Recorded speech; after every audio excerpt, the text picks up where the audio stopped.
Aming, gimana pendalaman Mang Didu? Ini lagi nganggung-nganggung dari ini ke sini belum siap. Jadi komedi banget gitu di situ di sini. Iya. Enggak ya udah jawab aja deh. Ditanya pendalaman, jujur ya ini salah satu peran tersulit juga ya.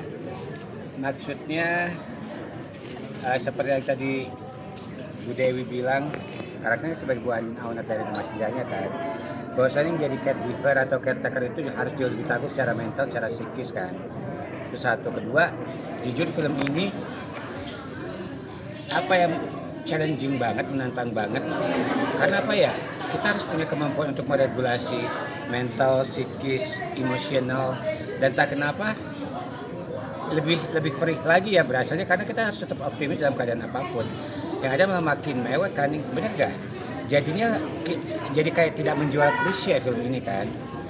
Kalau ditanya pendalam karakternya ya emang kebetulan banyak dari kami yang punya pengalaman personal dengan para penyintas kanker, dari yang mereka berjuang sampai akhirnya udah pindah rumah ke surga ya.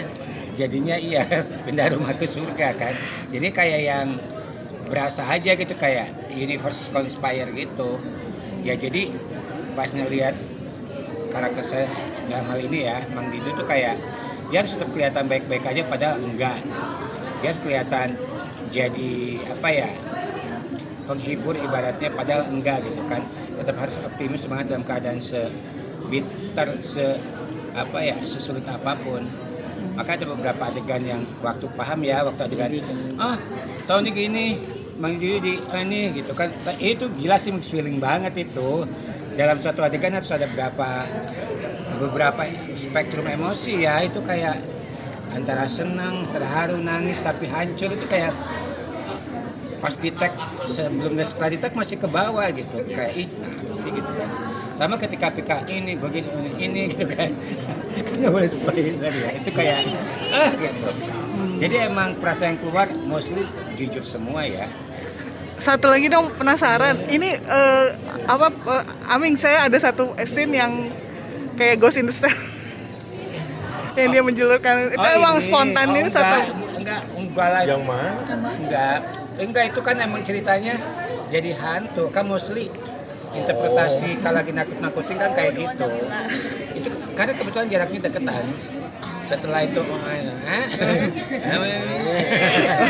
jadinya emang makanya rambutnya masih agak pelontos gitu. Tapi cara karakter beda jauh banget ya. Jauh banget. Iya makanya sok Neng Messi anak gua. Dia bingung apa pertanyaannya. Dalam karakternya. Kalau Cicio Yes. ngerasa aneh nggak sih kan kayaknya ada yang pakai prostetik juga terlepas kamu harus ngebotakin ya. Oh, aku botak Waktu beneran. yang waktu ketemu sama Ya, sama Sisi ya. Uh-uh. Sebenarnya itu aku botak beneran, aku nggak pakai prostetik. Aku tahu ini satu sini tuh kan. Cuma memang sebenarnya itu di teknis sih. Kalau di botaknya bener-bener sampai habis, itu nanti masalah di lampu, di kamera segala macem. Jadi aku nggak ambil pusing soal itu sih. Dan kalau ditanya aku botakin rambut berat atau enggak misalnya, menurutku sih sama sekali enggak, karena I'm doing this for the people who's going through fighting cancer dan juga caregivernya. Jadi buat aku malah ini aku ngerasa senang, atau bisa senang is not the right word ya, aku ngerasa senang lah bisa ngelakuin sesuatu yang simbolik buat teman-teman, buat survivor, mungkin buat caregiver. Aku sih senang banget, aku nggak pusing sama sekali. Saat itu kamu botakin rambut untuk proyek ini atau your own choice aja gitu? Buat ini, belum nonton ya? Oh udah nonton, iya. Aku gimana nih, spoiler nih.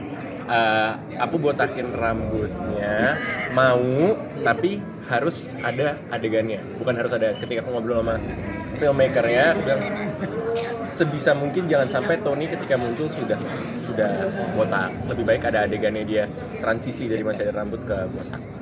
Kalau lebih dari itu apa spoiler? Iya. Seperti itu. Sama ya beratnya itu ya, Mes, ngurusin badan ya. Ngurus banget aku. Sebulan aku turun 8 kilo di situ.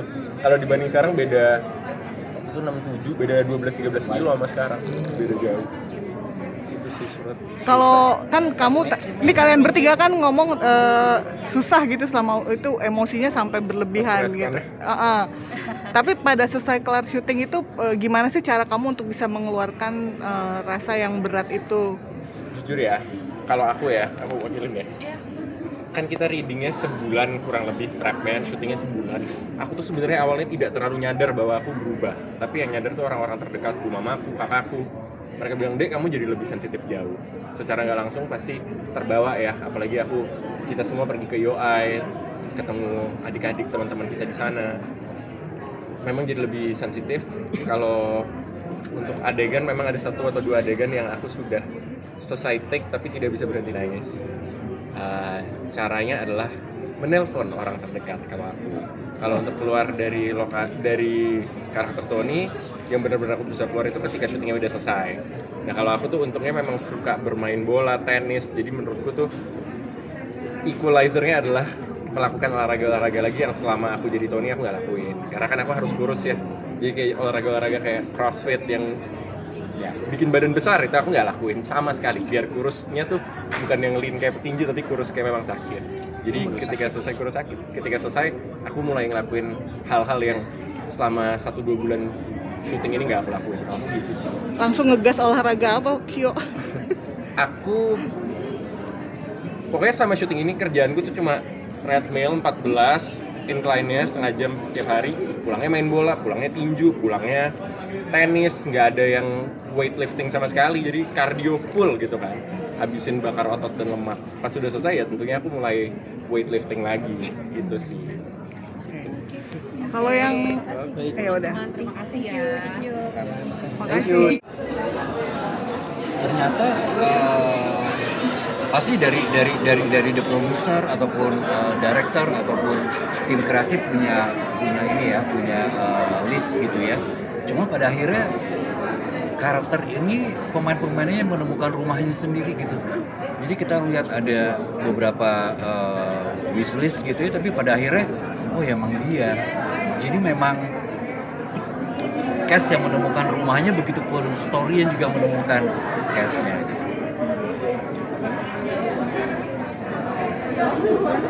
Mungkin kalau misalnya dari praproduksinya, apakah ada hal yang lebih spesifik lagi yang lebih didalamkan atau smooth aja gitu?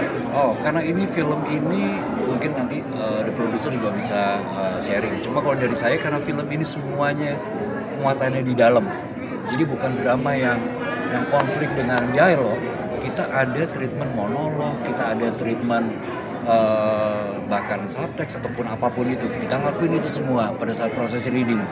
Bahkan kita bikin praktikal simulasi di mana yang tadi teman-teman cast ngomong bahwa ini aja udah berat, apalagi bukan melihat realnya.